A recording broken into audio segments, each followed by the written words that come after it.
Hey everybody, just going to take a quick break from the show and tell you about Noom. Has Noom helped you? I believe it has. Oh, that's got an app. You can do tracking. It's terrific. It does. Noom builds personal plans that can meet individual needs. That's the thing. Takes into account any dietary restrictions, medical issues, other personal needs. That helps build a plan that works for you. And yes, so I know that you've had your own personalized program here that you've been working on.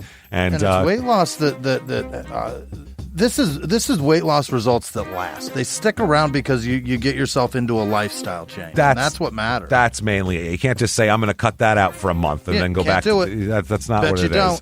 So I'm glad it's helping you. That's great. And it really does. I like the psychology and biology-based approach here. Yeah. Noom Weight uses psychology. That's why they say losing weight starts with your brain, but it also takes into account your unique biological factors, Jimmy. All of your multitude flora and fauna that goes on inside of you there. Sure. Yeah. Stay focused on what's important to you with Noom's psychology and biology-based approach. Sign up for your trial today at Noom.com, Noom.com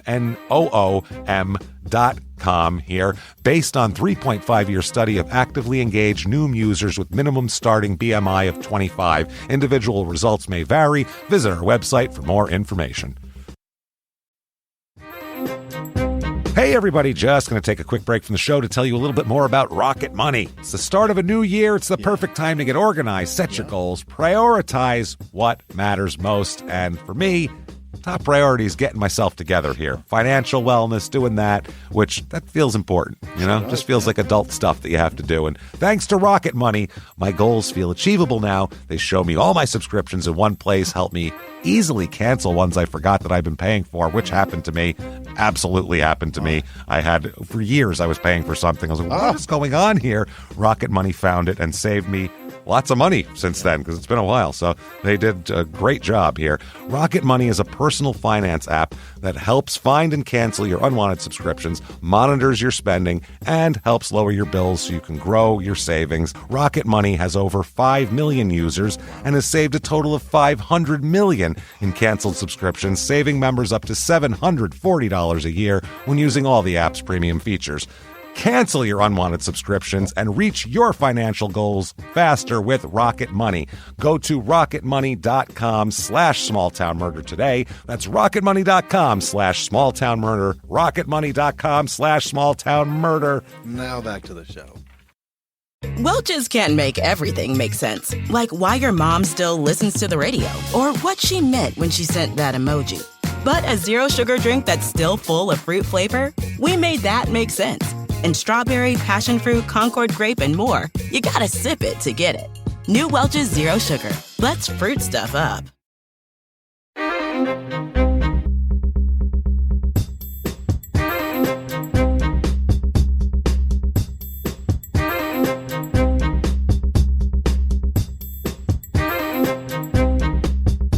Hello, everybody, and welcome back to Small Town Murder Express. Yay, choo-choo! Yay, indeed, Jimmy. Yay, indeed. My name is James Pietragallo. I'm here with my co-host. I'm Jimmie Whisman. Thank you, folks, so much for joining us today on another absolutely insane edition of Small Town Murder Express. You know these are crazy because we only have an hour, so we have a lot of murder to. Yeah, and we're still going to find a crazy murder, so we got to cram a wild murder into a small space, and that's what we're going to do here today. Very quickly before we get started, shutupandgivememurder.com. That's where it is. Yeah. Right now for tickets, and the tickets are not only for live shows. We have September 20th, Minneapolis State Theater. Get your tickets right now to that and be a part of the biggest Shut Up and Give Me Murder that's ever happened. We can't wait. It'll be our biggest show ever. Also, the next night in Milwaukee, we're releasing our holds and comps. It's a few tickets. So if you've been trying to get tickets and can't, wait a little bit here. They're coming, and keep an eye out. We'll post on social media when it happens. So follow us there at Small Town Murder. And then also for sale right now, virtual live show tickets. Oh, boy. Oh, baby. The Halloween virtual live show is back again. Costumes, a wild murder, all the pictures, all the craziness and insanity of a virtual live show, and some surprises, as always. Great. We can't wait. Shutupandgivememurder.com is where you get all of that. Also, listen to our other shows, Crime and Sports, and your stupid opinions, of course.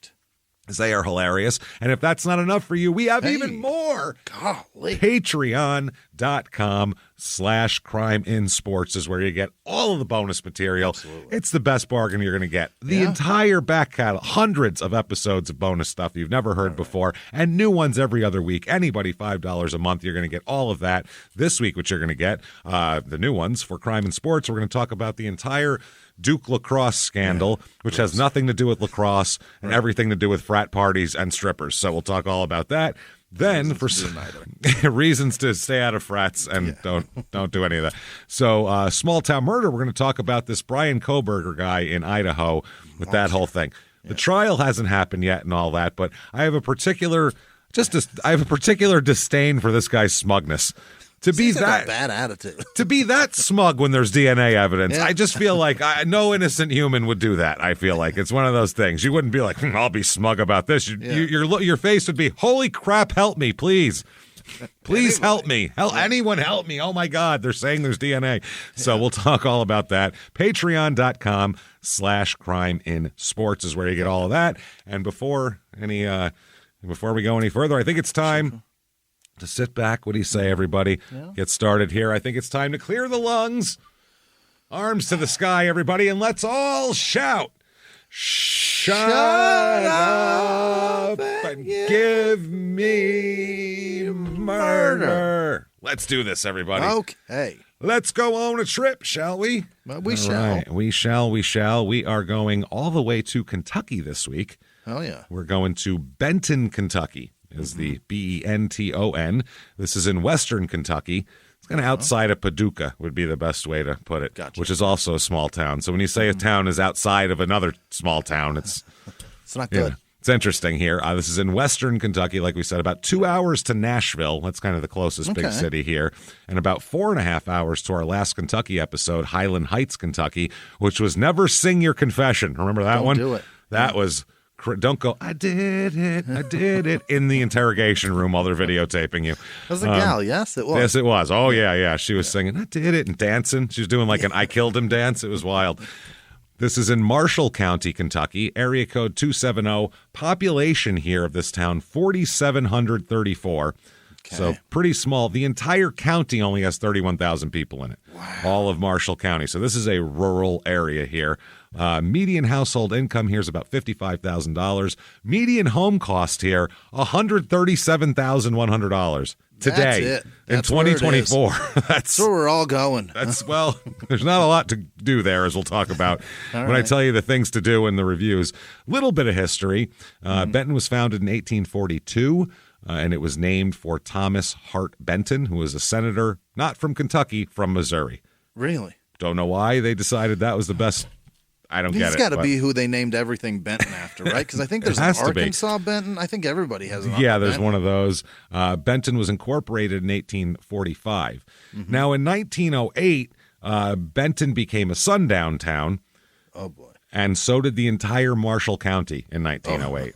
I'm not sure how. Nice choices, guys. Yeah, I'm not sure how long that lasted, but it was 1908 is when that happened. In 2018, on January 23rd, a mass shooting occurred at Marshall County High School. Oh my God! Resulting in 19 injuries and 2 deaths. That's not good. Then, in 2021, the town was hit by the 2021 Western Kentucky tornado, which was an F4, and fucked everything up, too. So, this town has had just bad karma since 1908, I feel like. That's so fucked up that 19 people died and 19 I don't injured, know anything. 2 died. Oh, 2 okay. died. Oh, yeah. God, okay. We have even still, I should know that. But we have like 150 school shootings a year is why you don't know it. Crazy. Yeah, that's a lot. Reviews of this town, 5 stars. Benton is an amazing small town. Amazing. Everyone knows each other. We have Tater Day in the beginning of April. We'll Tater talk about Day? that. Tater Day is the thing to do. That sounds great. Oh, it's not. We'll talk all about it. The safety of Benton is excellent, they say. It's named after a guy named Tater, isn't it? No. It's just a celebration of Ron White all day long. That's all it is. They put his jokes. And tots, that's it. They have children act out all of his jokes, is what it is. It's like a nativity scene, but about Ron White. 3 stars. I've lived in Benton, Kentucky my whole life. I do like it here because it's a small town, everyone is friendly, and you know your neighbors. The only downfall is there isn't much to do here, which that's why you know taters, everyone. It's just the Tater Day. You just wait all year for Tater Day. 3 stars. When it comes to crime in Benton, you rarely hear about it. There is mostly just drugs and racing, but nothing too serious. Drugs and racing. Hopefully not at the same time. Don't do drugs and then race. Although that does sound fun. Yeah. Probably dangerous. 2 stars here. People are nice as long as you're a tourist. Okay. Oh, as long as you're getting the fuck out of yeah, here. Hey, how you doing? Yeah, they're going to hide their true feelings. If you wasn't born and raised in Benton, if you wasn't born here, if you wasn't born and raised in Benton/Marshall County for generations, you're what they like to call a transplant that most residents do not welcome with open arms. Yeah, transplant. That is what you're called. That's what you are. That's what you are. But I think they mean like if your parents came here, you're still a transplant. You're like, you know, even though you were born here. Like, weird. You still can't Generations, be. Like, otherwise. Yeah. Where was your great-grandpappy is what they want to know here. You're temporary around here. You're going to leave. We know it. And things to do, of course, Tater Day. Hell yeah. Started in 1843, Tater Day. Wow. As a celebration of spring and a time when all of the townsfolk would get together and trade in sweet potato slips used to grow the plants. Sweet potatoes? Sweet potatoes, I guess, at the time. I don't like sweet potatoes, as we've discussed a lot. They're gross. Neither of us care for those very much. Yeah, I hate the fries. That's awful. Oh, when they say, sweet potato fries for an extra $1, I'm like, you could say it's half price and I wouldn't want it. I'm definitely not paying more for it. If you get sweet potato fries, we don't charge you for nothing. Oh, really? It's all free? I'll take the regular ones still. You got any crinkle cuts? Just regular ones, please?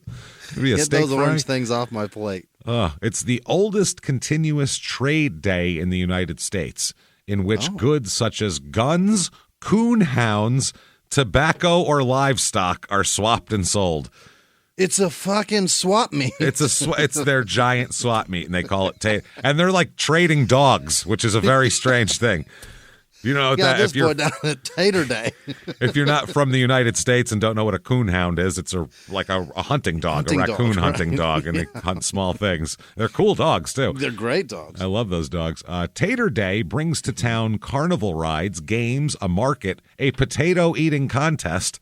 Sweet potatoes, probably. I think it's regular potatoes now. I think we've moved past the sweet, which is they found out there's other ones. Yeah, there's also pony and mule pulls. Now, do you know what a pony pull is? No. You play tug of war with a pony. That's not okay. You're not a pull. Win. It's not a pull, and no. That's just losing all day. That's just, and then a mule too. There's also a biggest potato contest, which attracts large potatoes from across the country. Or county, not country. County, it says. I thought it said country. 30,000 people watch. Oh, man, it's wild. The biggest part of the festival is the parade, which completes one circuit around the town. So they just do a little loop around the town. That's the biggest thing they got. Boy, oh, boy. It includes political floats, which I'm sure is just lovely. It's just what you want to see. That's diverse as fuck. Well, also, just while you're in the street eating a fucking potato, you don't need to argue with your neighbor over politics. Can we have one day that's just about potatoes and not fighting in the streets about politics, please? Something tells me there's not a lot of arguing about it here. No, that's probably true. Probably not a whole bunch of it. The Marshall County High School Marching Band, horses and buggies, clowns. This is a nightmare. Political floats and clowns. I want no part of this fucking parade. Those are the same thing. Wow. Yes. Fuck me. Vintage cars, horses, Miss Tater Day. Yeah. Gotta have a Miss. Who's the hottest tater broad here? Gotta have that. Judge the chicks. Let's go. There's also a junior Miss Tater Day for the youngins. Gotta bring them in there. Sure. That's for little girls age 5 to 12, and also a little Mr. and tiny Miss Potato. Then it's not just old women judging that, it's not okay. And I'm sure even that's just weird. I'm sure it is old women, but still. There's that one old guy going, I don't know, she ain't as pretty as the other one. And also Baby Miss Tater Day pageant as well, obviously. For the super creeps. For babies, yeah. There's also an annual Tater Day Derby that's hosted at the dirt track. That I'm into. This is exciting stuff. That said, let's talk about some murder here. Okay. let's start out with a guy here, George Anthony Luna, Luna. Yeah. Luna. He's born in 1970. First thing you got to say about him is he's a little guy. Not like medically little, but like he's me, little guy. No. Whoa. You would be like, "What's up, tiny dick?" He's 5'4", 130. Oh God. He's a tiny little man. He's a jockey basically. He's a tiny man. We should have a parking space for those guys, right? No, they fit everywhere. They should have to park way in the fucking back because they're comfortable. Fuck people that are 5'4", 130, all fucking luxuriating in coach, sitting cross-legged on their seat. Suck my dick. Fuck you. Yeah, give me a parking space. I'm sore. Balls, though. Yeah, James. I don't care. I'm sore from cramming my fucking self into everywhere. Well, I get a sore parking from space. self-pleasure. Well, good. That's his own fault. Get out there. And that's not true because he's non-threatening. Yeah, that's you find true too. Little guys like that. There's a bunch of ladies that like them because Really? yes, it's like a fetish. Wow. I think they're non-threatening is what it is. I missed those ladies, but I guess I could take him in a physical fight. Yeah, I skipped. You're not the small two. enough. Yeah, You're not small enough to be like, oh, he's tiny and I can put him in my novelty pocket. dick. Yeah, exactly. That's what it is. You're in the middle, so it's a tough God place to damn be. it. Now, he lived in Illinois is where he's from and where he lives all over the place here. As far as recently as 2002, when he was about 32 years old, he was living in Collinsville, Illinois, which I think we've done a bonus episode about. Yes, and his father lived in St. Jacob, and that's where he was living before that. Mm-hmm.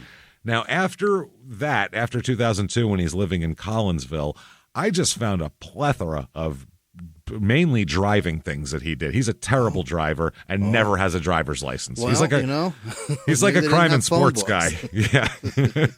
He's like a crime and sports guy, like with his driving. I found 2003 driving on a suspended license. That's 2001, I'm sorry. August 2002, he's speeding and his registration's expired and he has no license. That's not good. September 2003, driving while license privileges suspended again. July 29, 2004, criminal trespass. And also to residents and a persistent presence. So he keeps trespassing. Yeah.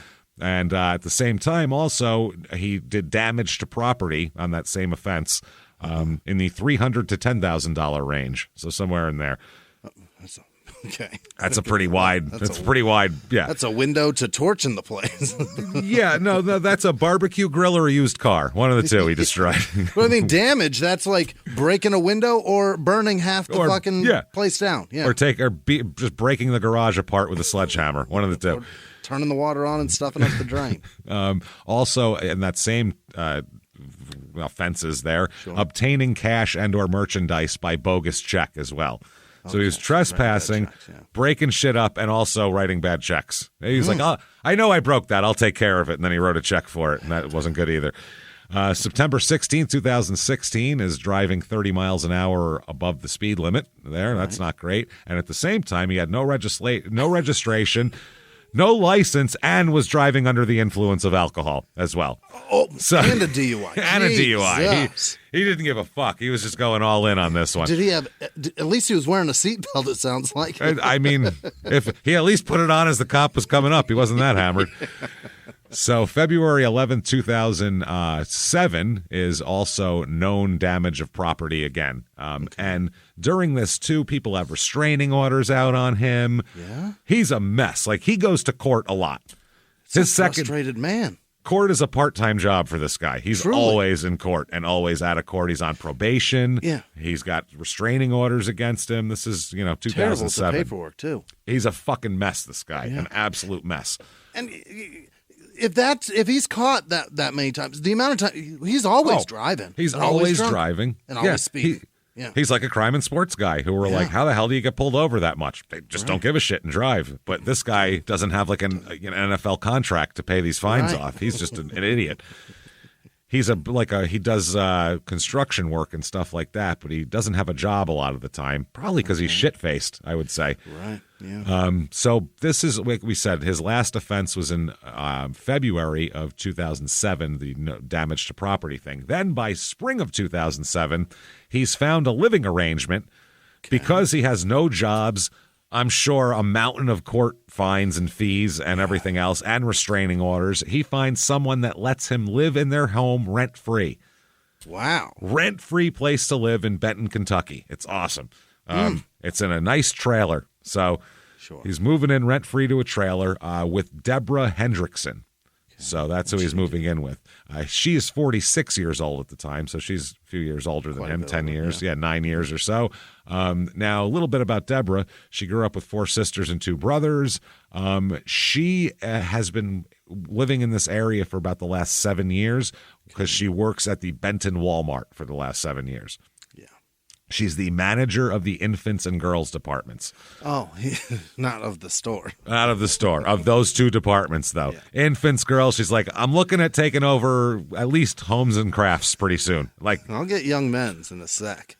You give me tires, it's over. I'm telling you right now. It's fucking over with. I'm done. I'm taking the store over. So, yeah, she lives in this trailer, and it's in a rural area. It's not a trailer park like with, trailers all around her. Her trailer's just kind of sitting out in the middle of nowhere, and there's other trailers out in the middle of nowhere. It's a wild style life here, and so she lets this guy move in. She's going to let Luna move in with her, George Luna. How did she meet him? Well, this is the thing. They met a few months earlier, and in just a few months, she invited him to move in. Now, it doesn't look like, I don't think there's a romantic relationship here. Oh. But there might be. That's the thing. Okay. Maybe just some motherly shit happening? She's pretty private, and he tells people that it's not a sexual relationship. Okay. But their relationship, when you hear about it, sounds an awful lot like a relationship. It doesn't sound like roommates. So now she had a husband named Jerry, but he died. Oh, so she's a widower on Young top widow. of it. Yeah, she's a widow, and it's tough. She also had cancer a few years back. Holy. She's had it tough, man. She's been in remission for about 5 years, though. She's been doing better. Great. Her health has been better and everything. She's a big supporter of the American Cancer Society's Relay for Life and all that kind of shit. Like, she has a Walmart team that participates in it, and she's big into that. So she met George Luna, like I said, winter of 06, 07 into there. And from what everybody says, and this is the quote people say all the time, she likes to take in stray people. There are people like that. She takes in strays. Yeah. Yep. I know so many people like this that will let anyone come and they feel like they're helping somebody. And if they help one person, it's fine for 10 to fuck them over because they helped one, which is a beautiful... I mean, if everyone was like that, holy shit, we'd have a wonderful society. But that's hard. It's a hard life to live right there. It's also been proven time and time again that's never doesn't works work out. No, for every one, there's 9 assholes. That's the problem.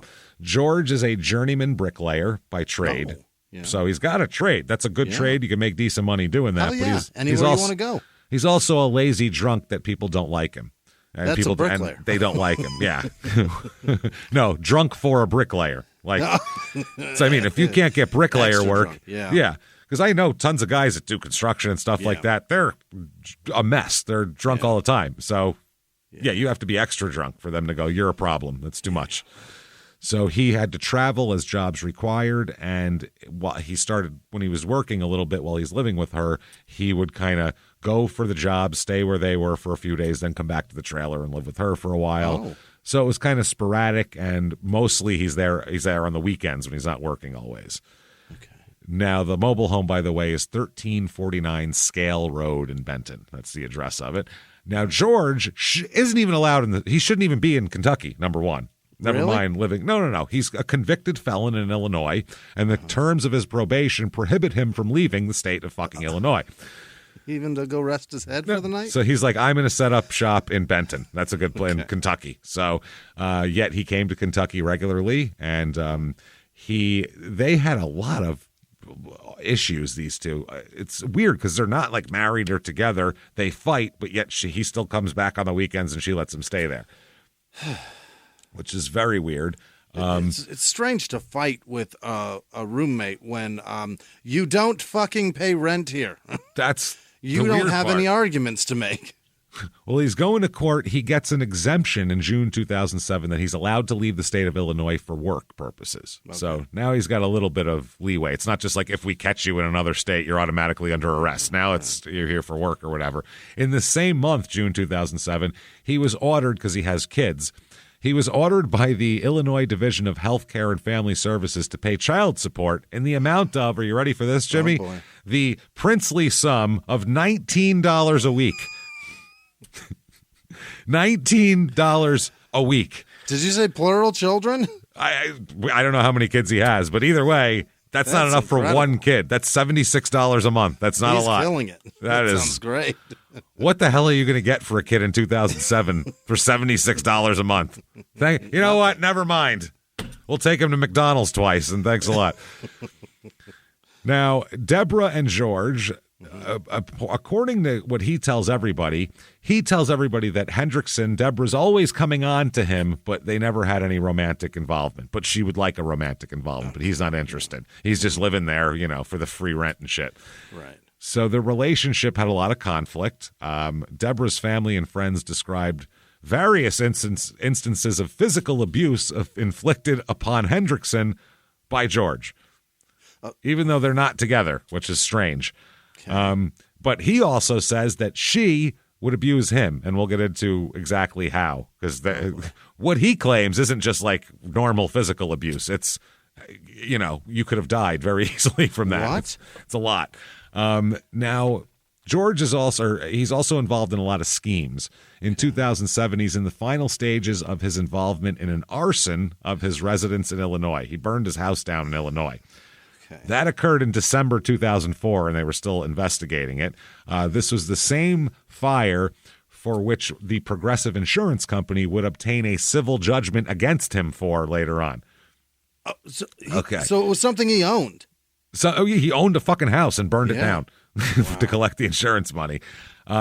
He also set fire to his Firebird. He took it a little too literally, his Pontiac Firebird in Marshall County in order to collect money for insurance.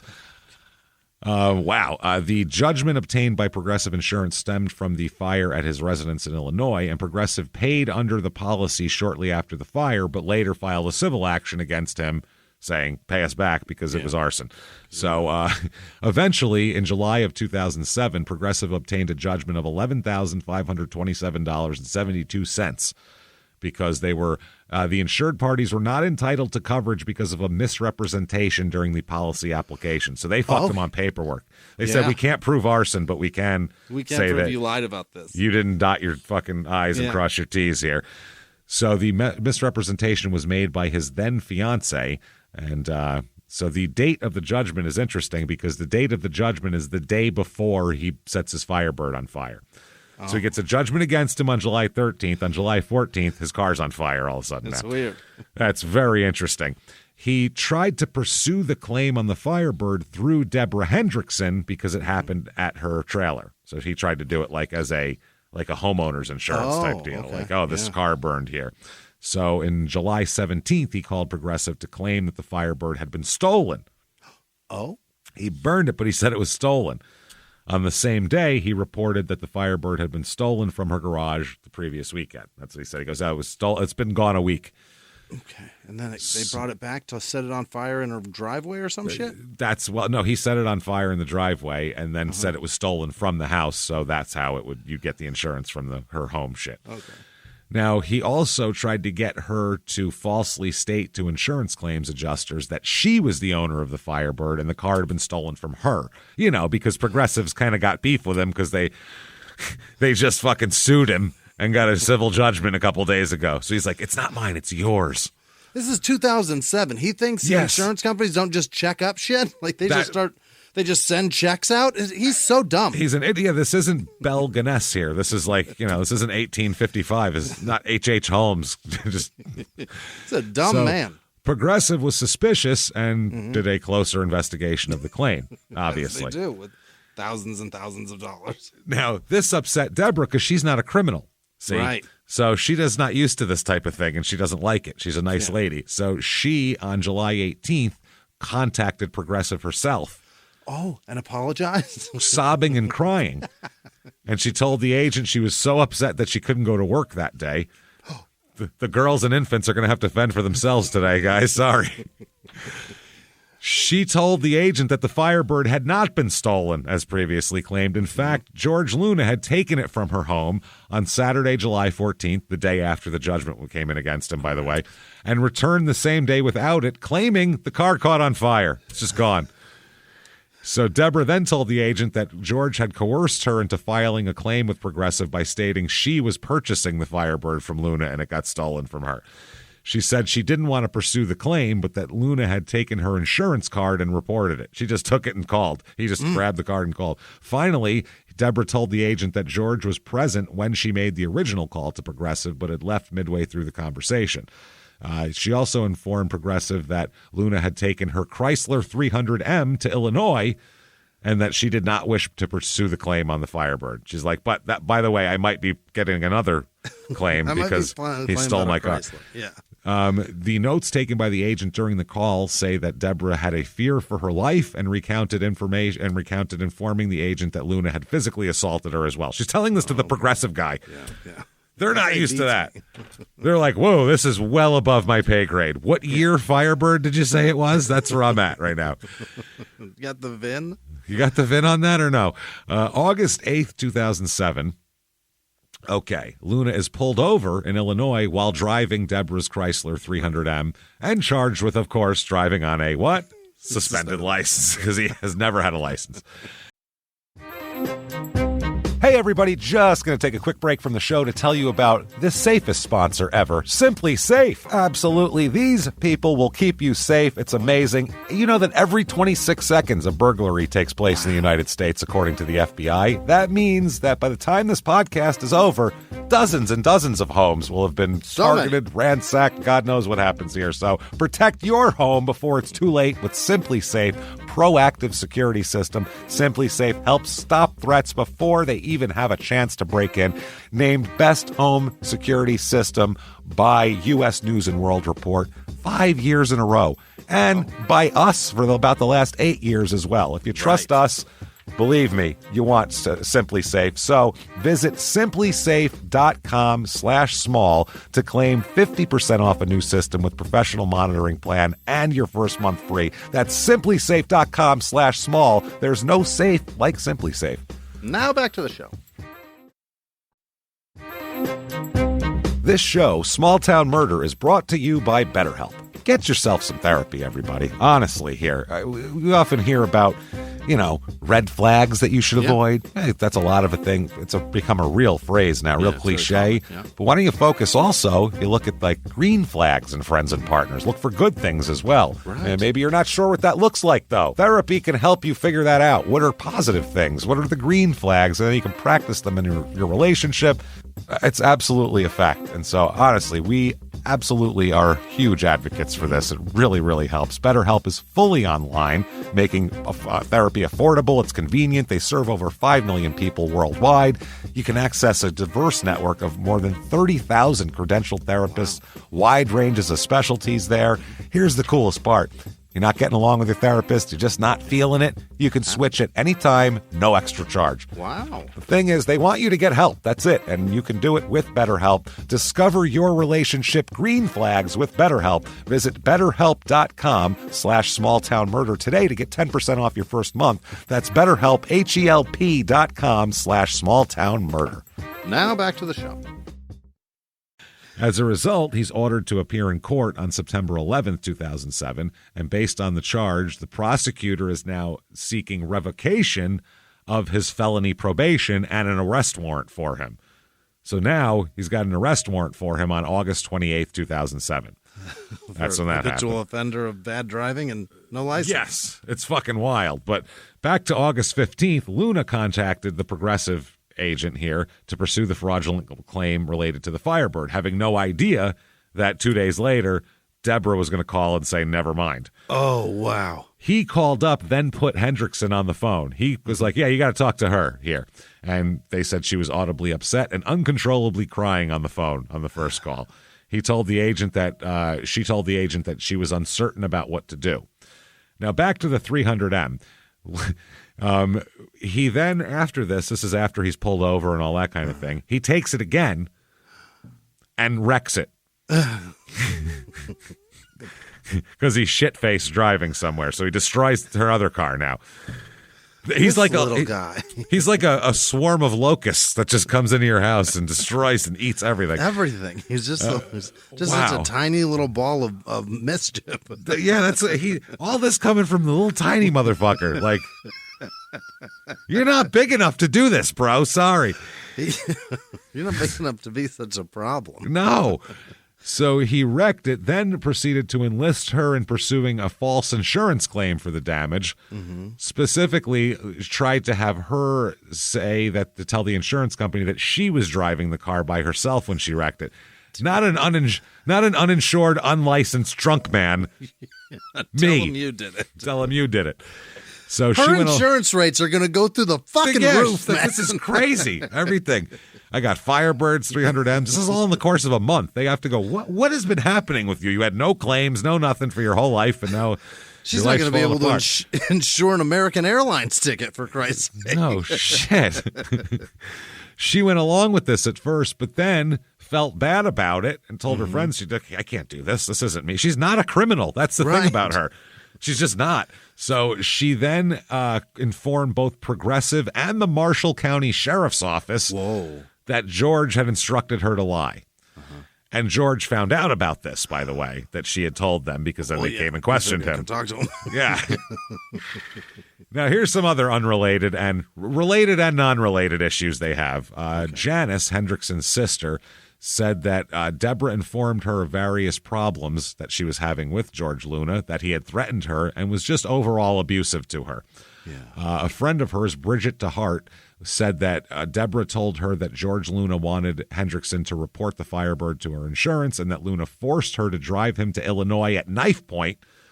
What? That's kidnapping, is what that is. Interstate. Aggravated. Wow. And that Luna assaulted her by pushing her into a coffee table and into a potted plant another time. Yeah. He is. Wow. How is he not in prison? It's what he's supposed to be. His shit is revoked. People are looking for him actively at this point. Wow. Jerry DeHart, who is Bridget's husband, I believe, testified later on that Deborah told him about Luna pushing her into a coffee table and a potted plant, and also testified that he worked on Hendrickson's truck once. She told him Luna had driven it and found that the fuses had been removed. That's why it didn't work. He's yanking fuses out of He's yanking fuses and go, I don't know, your truck doesn't work, I guess. Yeah. Judy Brown, who's Deborah's friend and coworker at Walmart, said that Deborah told her that George was dangerous and scared her. And Deborah also told Judy that that coming up here in September, that she wanted to buy Judy's truck so that George Luna would stop trying to get her vehicles and just go back to Illinois and leave her alone. She was going to buy a truck and just give it to him and say, just take the car and fucking go. Take the car and drive away, which is super sad. Jesus Christ. Also, the Progressive insurance agent, Caleb McGrath, said that he talked to Hendrickson about the theft and all of that, and that she then told him that George Luna had coached her to tell him that the car was stolen and to report the claim, and that Luna got her insurance information and reported the claim without her knowing it. And also, Progressive insurance agent Will Perdue, I assume not the old Bull Center. I assume not the. Now? That's where he is. He's the biggest Progressive insurance agent in America. 7 foot tall, fucking doofy, non-fucking basketball playing. He's gonna hire Bill Weddington. Oh no, jeez, that's just gonna lead to Luke Longley. We can't have this. So he said that very boring, and they'd be boring for insurance salesmen. Yeah. Hey, let's get 4 huge white stiffs and just play them at center. What do you say? Okay. It won't matter. We have Jordan. So this guy said, Will Perdue said that Deborah told him George Luna told her to tell the police she was driving the Chrysler at the time of the wreck here. Another Progressive employee who worked on Deborah's Chrysler claim said that she told him that George had physically abused her and forced her to drive to Illinois at knife point. So she told the story to other people. He also says that Deborah showed him a bruise and said that George hit her. And that's how she got it. She's showing this to Will. Wow. Yeah, showing it to Gary. No, this is Gary Siovich. Then Deputy Jason Ivey, Marshall County Sheriff's Department, asked Deborah about filing charges about the Firebird, which was stolen and burned. She refused to file charges, and they said, why? And she said, because I'm scared of him. I don't want to file charges. Now, another officer said that he went to Deborah's trailer looking for Luna on an unrelated matter, obviously, because the cops are always looking for this asshole. And he observed injuries on Deborah and asked how she got them. Deborah told him that she'd been assaulted by George and said that she already reported it, which she didn't. She was just scared of him. So this is not, the fact that she is willing to tell anybody about the abuse means she's not a woman, also that's used to being abused. Right. This is not someone who seeks out abusive relationships. Yeah. This is someone who doesn't understand why the fuck this guy's beating her up for no reason. She needs a dude about 5'8" that won't stand for any of this. Don't stand for none of this shit. Jesus. So August 29th, 2007, a Marshall County Sheriff's Office officer visited the trailer to speak with her to speak with George, and that's that at that point. And that's when she had the visible injuries. Yeah. August 30th, 2007, Deputy Brett Edwards said that he called Deborah to follow up on a previous 911 call by Deborah. She's calling. Good God. On the phone, Deborah told this deputy that if her trailer were to burn, George would be the one who did it. That's what she called 911 to say, just to give you guys a heads up. Yeah, she also told this cop that Luna told her to vacate her trailer. She owns it. Yeah. She works at fucking Walmart to pay for this. This is ridiculous. He doesn't even rent here. And threatened to burn her trailer down if she didn't. Oh, God. And then progressed that. We want to talk about progressive. He progressed to making threats to, not only will I burn the trailer, I'll burn the trailer with you in it if you don't get out and give me this trailer. That's what he wants her to leave and get. He told her to get the fuck out of the trailer. Vacate your premises. That's what I mean. He's trying to steal her house from her. Wow. Trailer or not, it's her house. Leave her. What the fuck, man? This 911 call served as the purpose for the reason why the deputy came to the house there. And it states that she got on the phone very calmly and said, this isn't an emergency. I'm calling 911. I realize it's not an emergency, but I'm calling just in case something happens to my trailer while I'm at work the next day. Okay. Just to let you know, if my trailer burns tomorrow, it's because of George. He did. No. Yeah. So that was August 30th. Now, September 7th, 2007, I guess this is when George finds out that she has been turning him in all left and right to the insurance people. I guess he overheard her talking to somebody and all that, and he was very pissed off about that.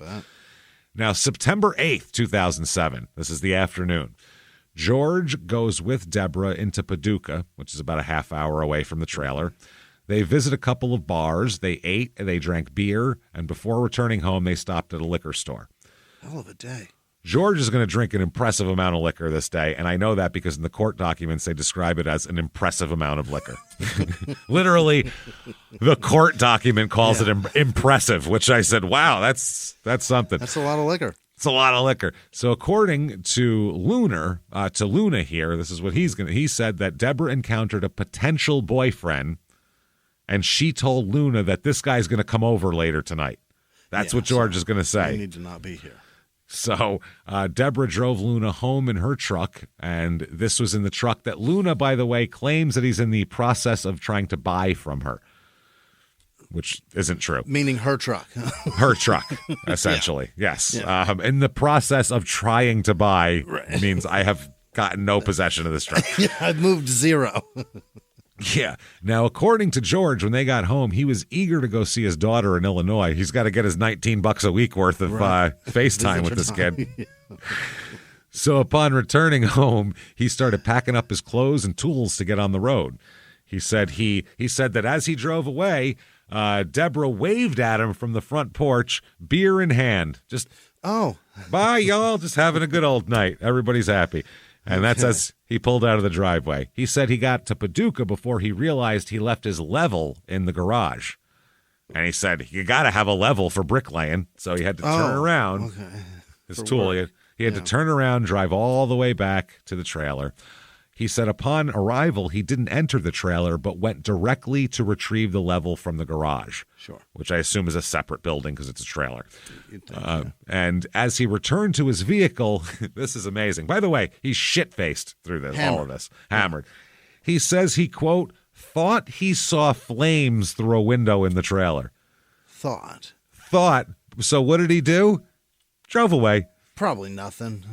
Probably just, normal little trailer living room fire. It's cold out. She's probably got a candle going. Those wood wicks put off a pretty big flame. It's a pretty good one. They're not bad. He said that he supposed he was just drunk and seeing things that weren't there. So how much do you drink to get there? Well, his solution for this is, I'll just drive away. I'm so drunk I'm hallucinating. I'm seeing house fires. I gotta get out of here. Put it in drive and get the fuck out of here, boy. This is the only thing that's going to clear this head up is some driving. I'll tell you that. You know what I could use right now? A long drive. That's what I could use. Hey, the wind in my face.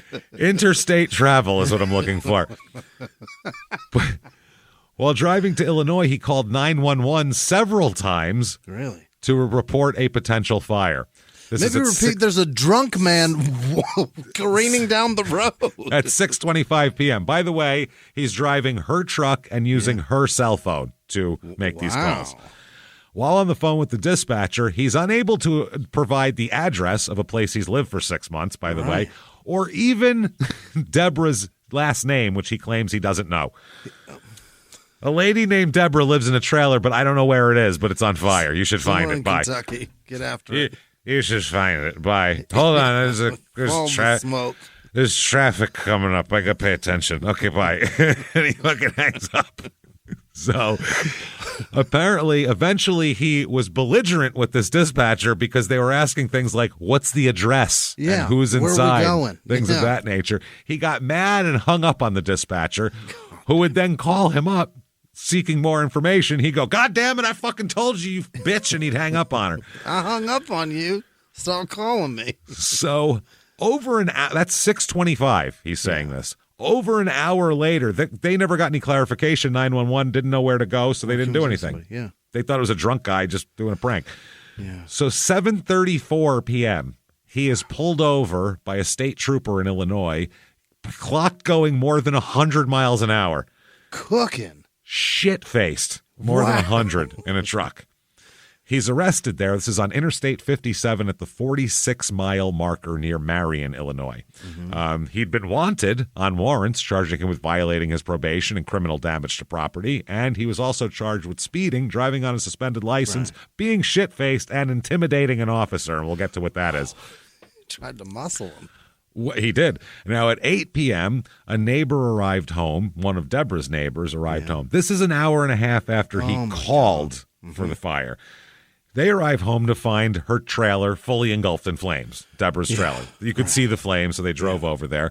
By the time the firefighters arrived, an hour and a half, 2 hours after the fire started, the flames were so widespread they couldn't even enter until water was applied. They couldn't do anything. Jesus. They just had to let it burn and try to put it out. Aluminum. That shit is red hot. There's nothing you can do. So they said it was a fully involved fire. The neighbors observed that Deborah's truck was gone, so everybody assumed she wasn't home. So everyone was like, that's good. At least she's not home for this. Jesus Christ. So an hour after they get the fire out, they finally go in. Everything cools down a little. So this is 3 hours after the fire started. Inside, they notice Deborah's in the living room and she's dead and burned to a crisp. Boy. And it looks like she is where the fire started, by the way. Oh, what?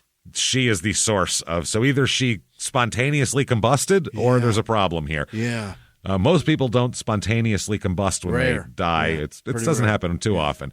So the Marshall County coroner said that he noticed compression skull fractures different from heat fractures caused by a fire. This isn't the flame was too hot. This was bashing. This is blunt force trauma, they said. Almost immediately upon entering the trailer, he could see that her head was fucking crushed in, basically. He said that the force of death is blunt force trauma to the head, and the autopsy bolsters that. Her body had several indicators of blunt force trauma, skull fractures, subdural hemorrhaging, and bruises to the brain away from the location of the skull fractures as well. They said it was blunt force trauma, not fire, that caused her death. Really? Her body was just burned. The autopsy also revealed an absence of any soot deposits in her airways. So she didn't breathe she was in. Dead already. That means she was dead. Yeah. So they said there's no evidence that she was breathing when the fire was in close proximity to her. Also, the location of the bruises were consistent with being struck in the skull with significant force while the head was free to move, meaning she was not lying on the floor when she was struck. After being struck, physics takes over. The head continues to move as a result of the force. Mm-hmm. Eventually, the head's motion comes to an abrupt end. However, the brain continues its movement until encountering the skull. It's a movement concussion in football. Yeah. You see a guy get tackled and he never got hit in the head, and how the fuck does he have a concussion? Because he stopped too short and his brain hit his skull. Right. So they said that's why there's bruises on the brain or away from the skull fractures, and the force was to the back right side and the bruises were to the front of the brain. So that's how hard she was hit. Oh, sitting still. Now, George is at the Illinois police station there because he's been taken into custody. Yep. While handcuffed, he rose from his chair and began approaching a trooper who was seated in front of his computer. Yeah. Another cop saw this and told him to get back. Yeah. The seated trooper turned around to find George standing over him. The trooper shoved him away from him because he was like right on top of him, apparently. Yeah. So he shoved him away from him. Luna lost his balance, and as a result of the shove, and he tumbled backwards and hit his head on a bench. Okay. So now as he got up, he was highly agitated and began demanding to be bonded out. You sons of bitches hurt my head and everything else. Assaulted me. Yeah. He then threatened the trooper physically, and on top of that, I'll kill your family, he said. He threatened the trooper's family if he were not bonded out. So if you don't let me out where I could harm your family, then I'll harm your family, even though I'll be in jail. He was later transported to the hospital where he received 4 staples in his head to close his wound. Oh, fuck. It was a big wound. It was a good one there.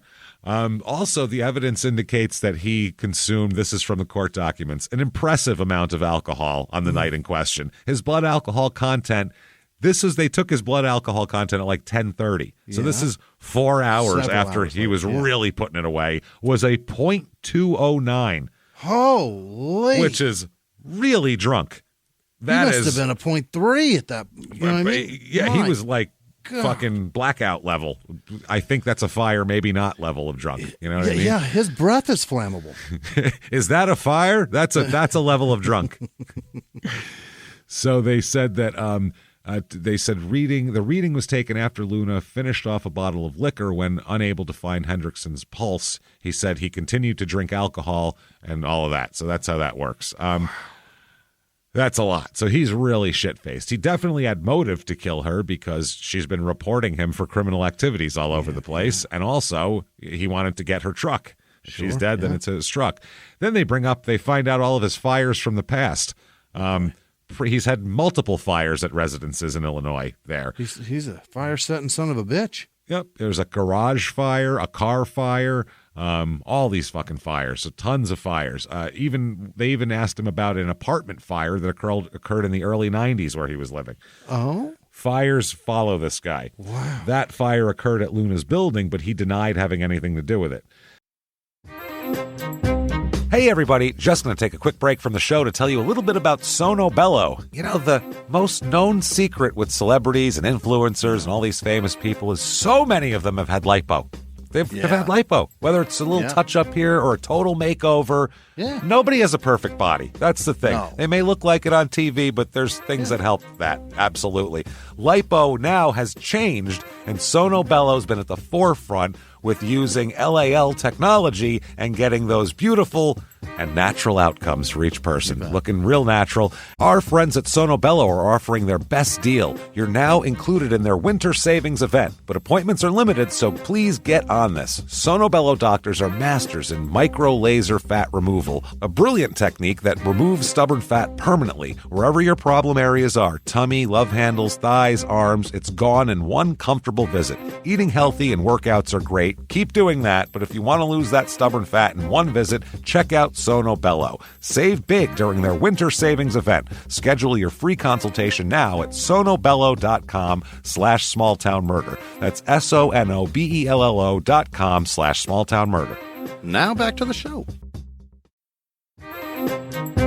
Hey everybody, just going to take a quick break from the show to tell you a little bit more about our stylish friends at Quince. That's right, let's go elevate your styles, people. Yeah. Get it going, look good out there, and you can do it now without breaking your wallet, without breaking the bank, because at Quince, you can get high-end, versatile pieces at prices we can all actually afford, which is very nice. You want to get good stuff that lasts and it's good, and they have quality stuff that's very affordable, and you can do like we did, upgrading our stuff here, while still being a very reasonable price. Quince only works with factories that use safe, ethical, responsible manufacturing practices, along with premium fabrics and finishes. It's all quality stuff. You're going to love it. Trust us, it looks good.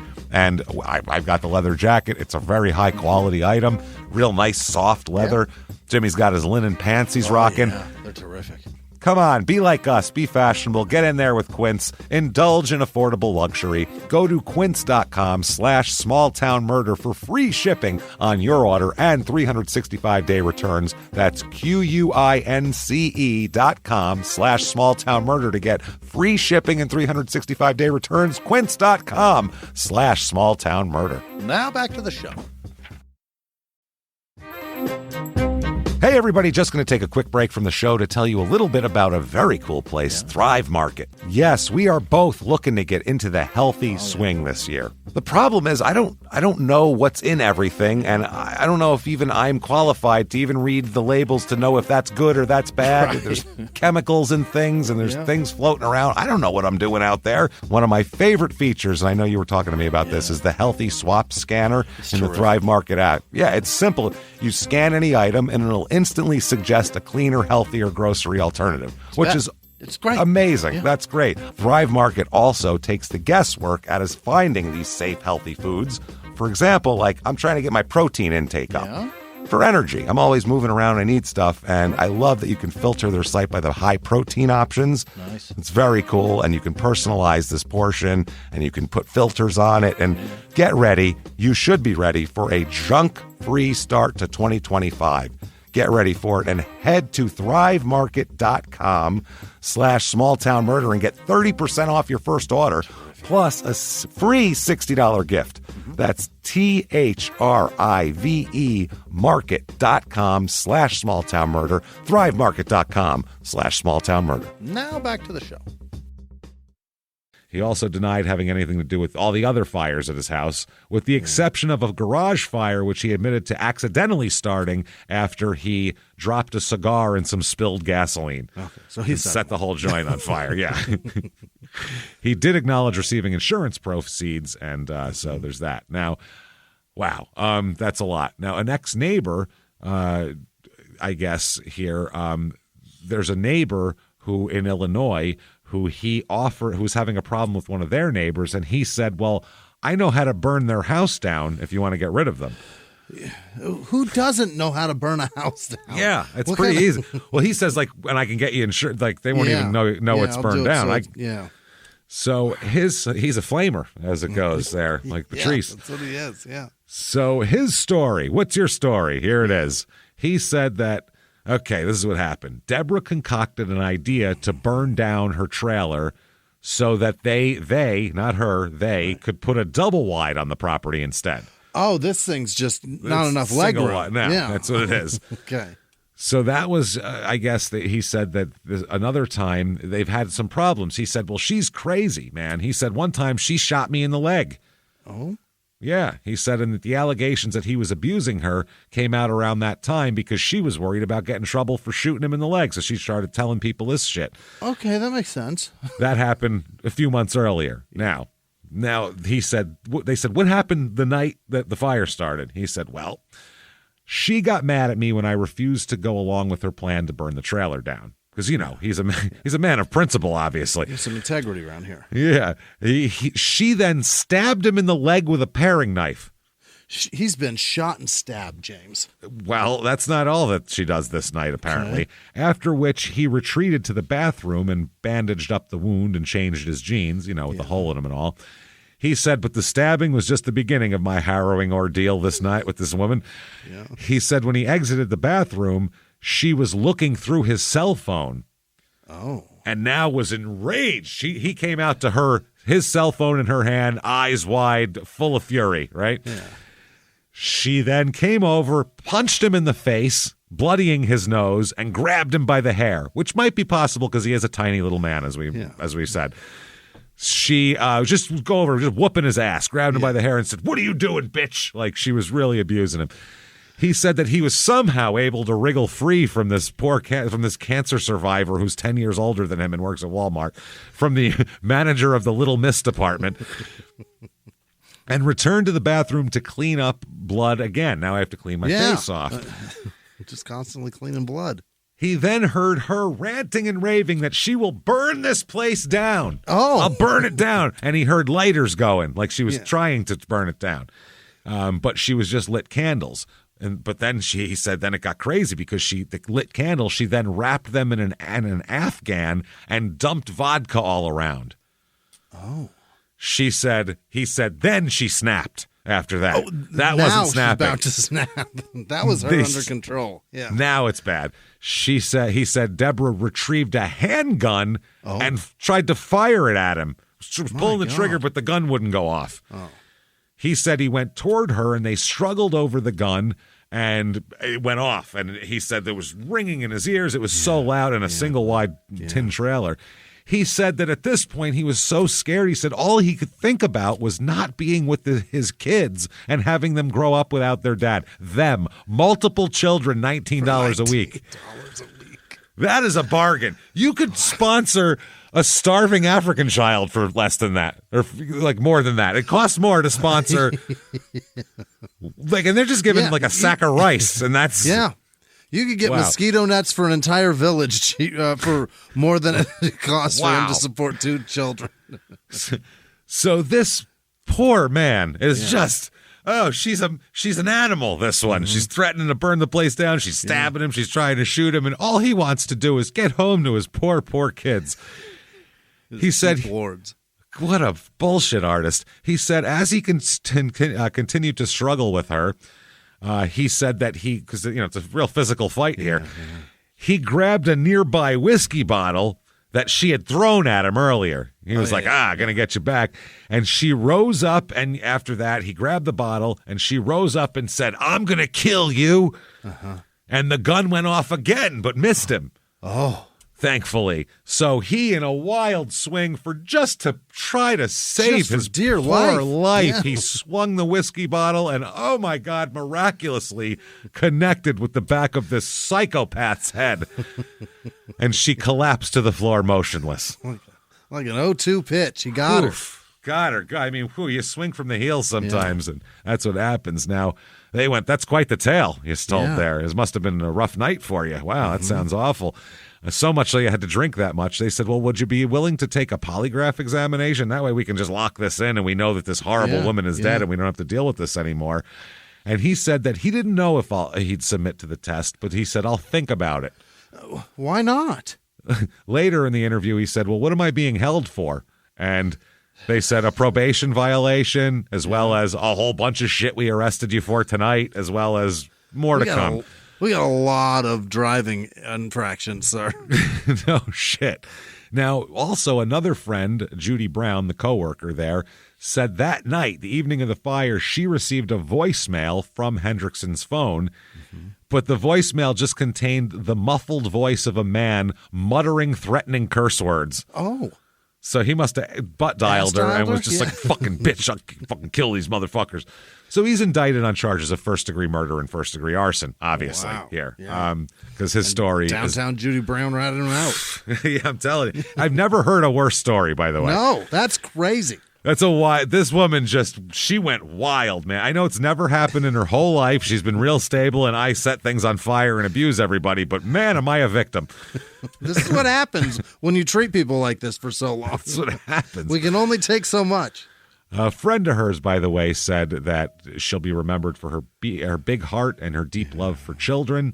Even though she had none of her own, she's been a widow since she basically got the job at Walmart after her husband died. which is terribly sad. Her friend said if she had a fault, it was that she was really big-hearted and trusted everybody to be as good to her as she would be to them. I think that's what happened with this. She was just trying to do the right thing by somebody, and it didn't go so well. That's an understatement. They said that her one family member said she was prone to take in strays of all kinds. And that's fucking crazy. And her friend Bridget DeHart said that she wishes she would have been more aggressive in trying to stop George from harming her friend because she kept hearing about all this stuff. 2008 is his trial, okay? Next year. Now, I'm going to give you a conversation between the judge and a potential juror. Okay. Judge. Now, have you read, seen, or heard anything concerning Mr. Luna, the defendant? Juror, I read something in the paper. And anything specific about that, any specific information? And the juror says, uh-huh. Or I'm sorry. Oh, okay. The judge says, what are your thoughts, beliefs, or feelings about the information you've received about Mr. Luna? The juror says, well, I mean, if what was in the paper was correct, the lady was really nice and helped him out a lot. I mean, that's a poor way to pay her back. And the judge says, I'm sorry. And the juror said, I said that's a very poor way to pay her back. And the judge said, okay, based on what you've read, have you formed any opinions? And the juror said, no, I don't think so. And the judge said, have you read or seen anything concerning Deborah Hendrickson, the victim? And he said, well, the letters that people, her friends, wrote about it, how they thought. I mean, she was mistreated, obviously. And the judge said, okay, any other specific information? And he said, no, the juror.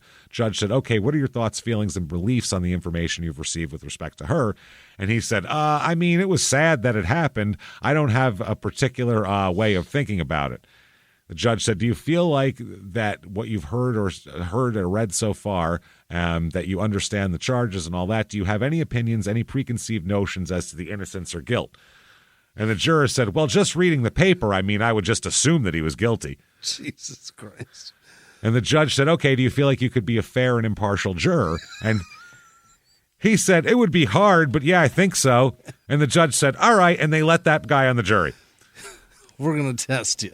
That is fucking How do you do that? Wild. And also, while they were doing the jury questioning here, Luna's sister testified that in the judge's chambers following the lunch break, she overheard two men outside the courtroom talking. One said to the other, well, they better hope I don't get picked because I believe in the death penalty. If you take a life, you give a life. You'll do. And the prosecutors aren't seeking the death penalty in this case, by the way. Okay. So at trial, the arson investigator, they talked to him a lot, obviously. He's going to be a big part of this whole deal. They try to discredit him, saying that his hydrocarbon detector wasn't blah, blah, blah, blah, blah.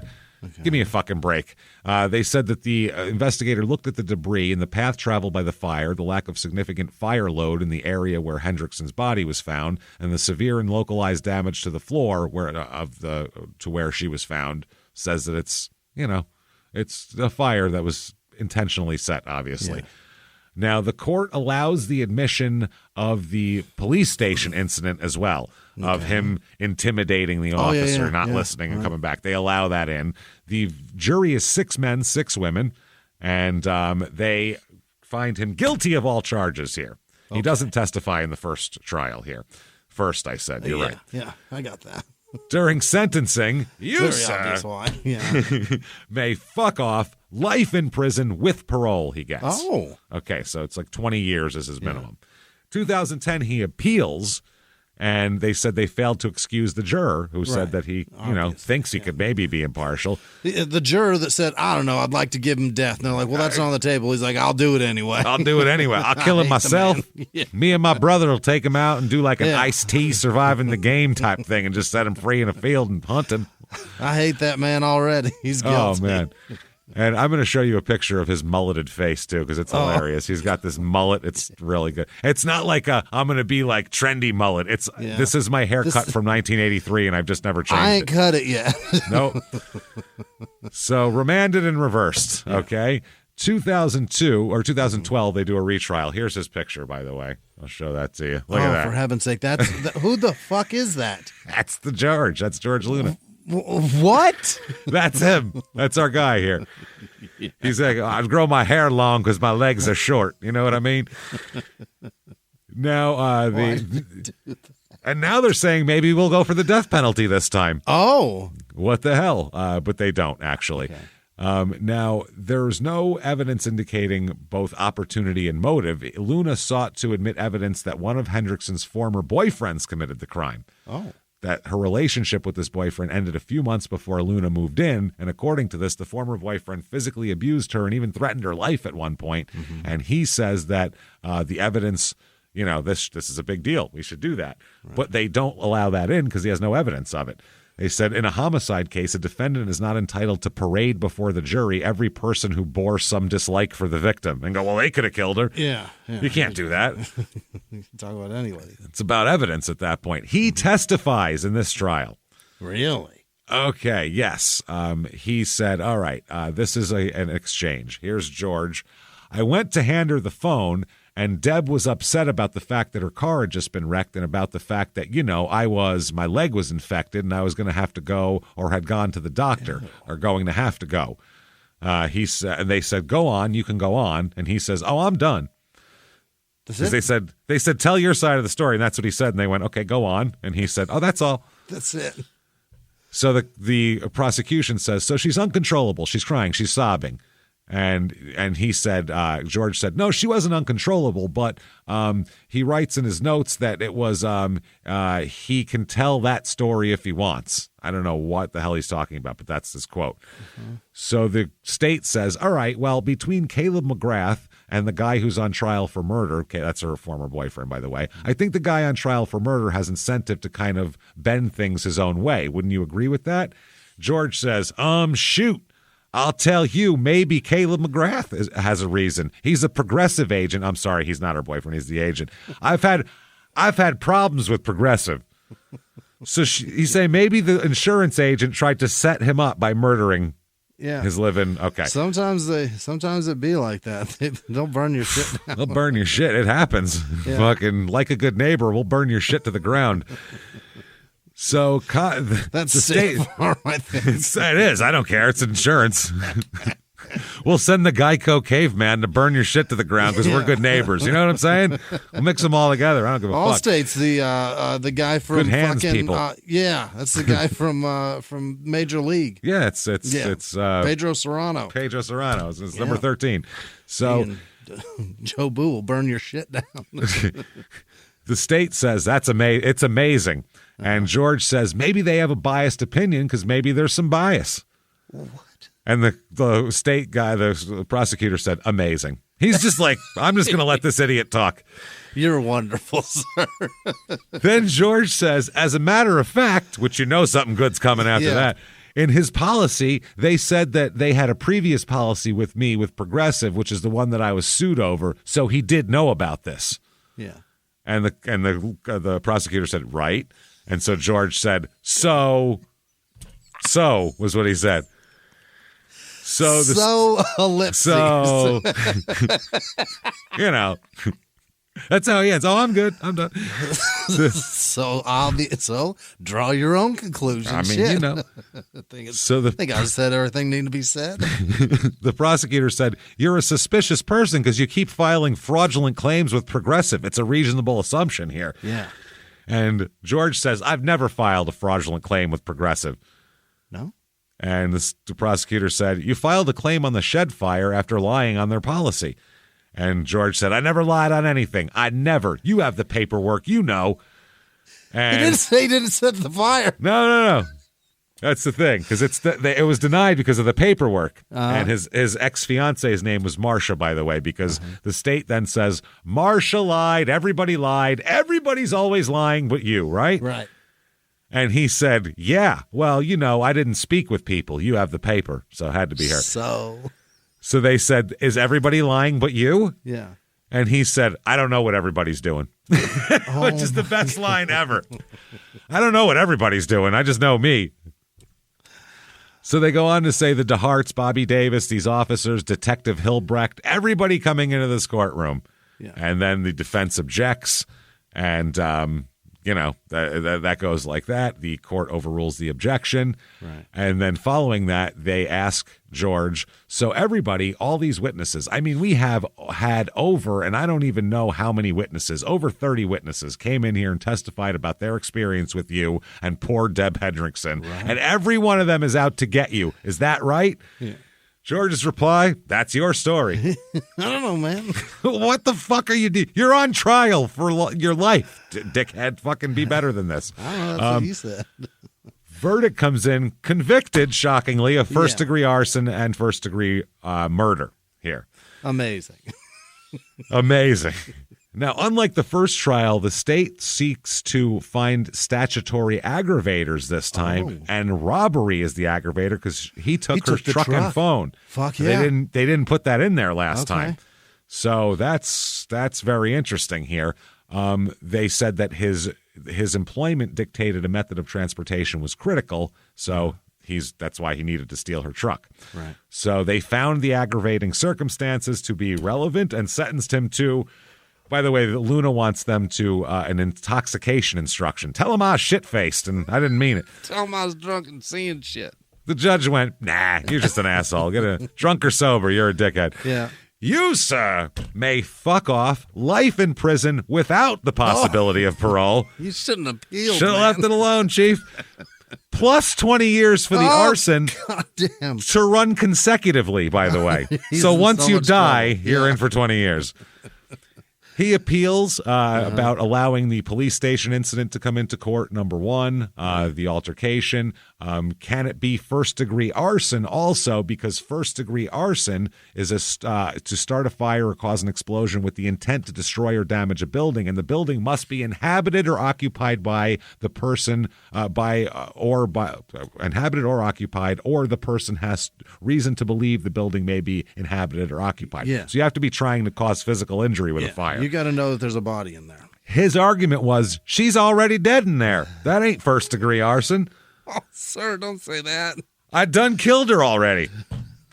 That's what they said. Unbelievable. So that is insane. So they say that the Commonwealth failed to present sufficient evidence indicating she was alive, occupying the trailer. Therefore, the sentence for first-degree murder will stick, but first-degree, but the arson is tossed.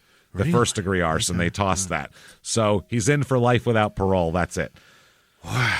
2018, he starts writing stuff. He writes this long thing on prisonwitness.org, and it is from Johns Hopkins University American Prison Writing Archive. So this is a thing they collect with all prisoners. Yeah. He said, I am Kentucky DOC inmate George Luna, currently serving life without parole sentence. Yeah. Here it is. I came to prison at 38 years of age, a skilled journeyman bricklayer who had been in the masonry business since I was a kid. I worked and supported a family all my adult life until prison. It's $19 a week is not supporting your family. When I arrived in the area in 2008, I hoped to be a productive, rule-abiding inmate when I got to the prison. On 3609, I was working on the inmate construction crew. I was ordered to get up on the segregation building and tear the brick and stone cap off the outer edge of the roof after safety had told me not to be on the roof anymore that day due to 30 to 40 mile an hour winds and not to be back on the roof without safety harnesses at all. The deputy warden, Paige McGuire, ordered me back up on the roof without a harness and threatened to place me in segregation for refusing to complete a work assignment or refusing a direct order even after safety's instructions.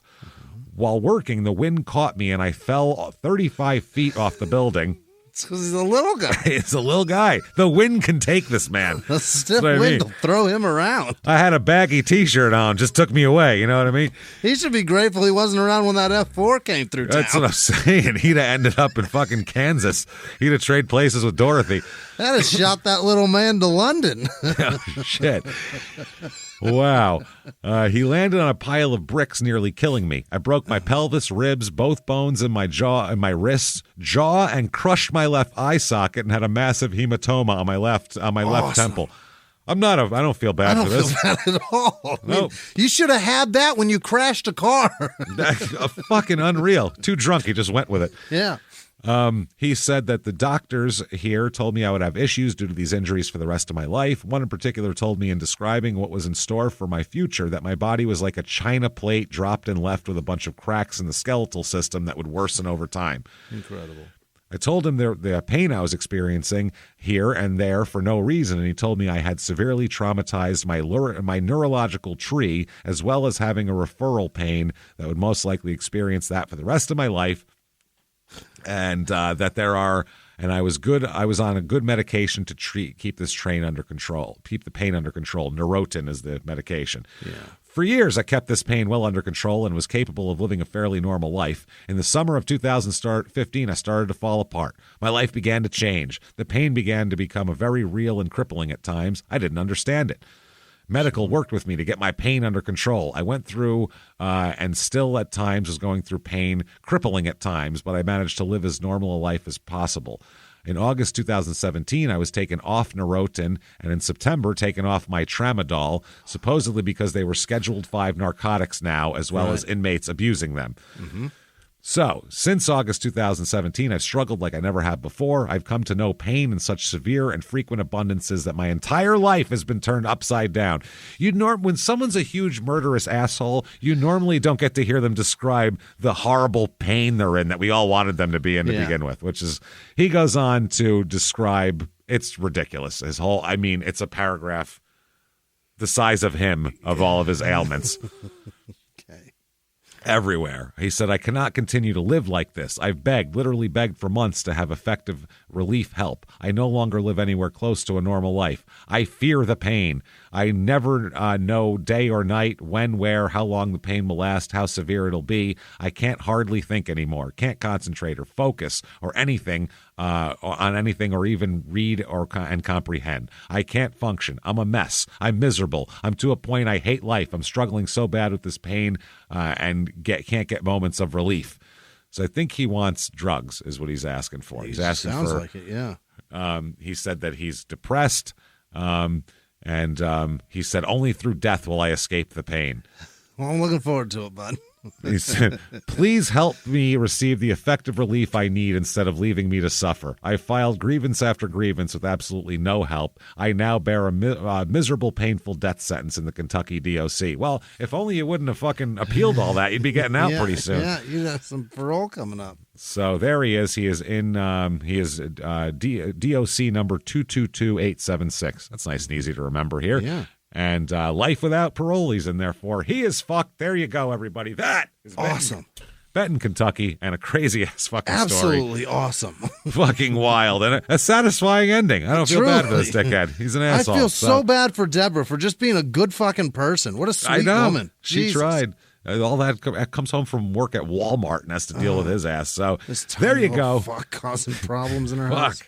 There you go. Leave that, or that's there. Leave a 5-star review on whatever app you're listening on. Help us out with that. Say something nice. ShutUpAndGiveMeMurder.com. Get your tickets. Virtual live show. Halloween edition is back. Get your tickets right fucking now. Also, September 20th, Minneapolis, Minnesota State Theater. Be a part of the biggest show we're ever going to have, and we can't wait. So do that. Get your tickets for those. ShutUpAndGiveMeMurder.com. Patreon.com/CrimeInSports. Get you $5 or above. Get you everything we have on Patreon. Hundreds of episodes. New ones every week, every other week. This week, which you get Crime and Sports, which you'll have access to, Duke lacrosse scandal, strippers and frat parties, and then for Small Town Murder, we're going to talk about Brian Koberger and what a smug fucking twat he is. Patreon.com/Crime and Sports. Plus, you get a shout out at the end of the regular show. Listen to your stupid opinions. Listen to Crime and Sports. Keep coming back and seeing us, everybody. And until next week, it's been our pleasure. Bye.